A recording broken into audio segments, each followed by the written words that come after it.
L'interdiction d'enfouir concerne seulement les aliments chauds. Si vous avez une bouteille d'eau fraîche et que vous voulez enfouir dans des couvertures, dans un duvet pour conserver, non pas la chaleur, mais la fraîcheur en l'occurrence, eh bien, en l'occurrence, c'est parfaitement permis. Nous avons expliqué que l'interdiction d'enfouir, c'est une crainte que l'on soit amené à enfouir dans des braises et qu'on soit amené à attiser le feu.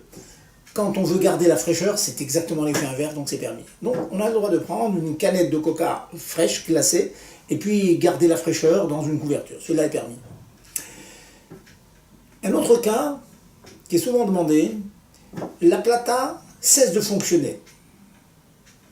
On voudrait quand même garder les aliments au chaud. Eh bien, si on transvase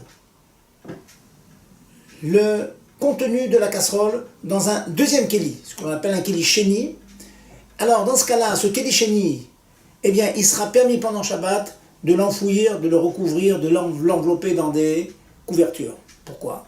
Tout simplement parce que dans la mesure où on fait un chinouille, on fait une différence par rapport à l'habitude, on a diminué un peu la chaleur en le transvasant dans un deuxième kéli, on va se rappeler qu'il est interdit d'enfouir dans des braises.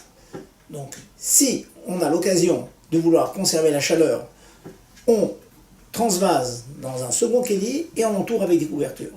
C'est la raison pour laquelle il sera parfaitement permis de vider le kéli rishon brûlant qui ne chauffe plus parce que la plaque s'est arrêtée, parce que le feu s'est éteint par inadvertance, et bien on peut le mettre dans un thermos.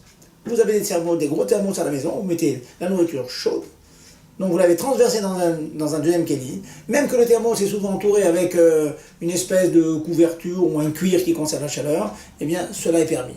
Donc la dafina sur le feu éteint, vous la prenez rapidement, vous la mettez dans le thermos et vous gardez la chaleur jusqu'au repas du lendemain.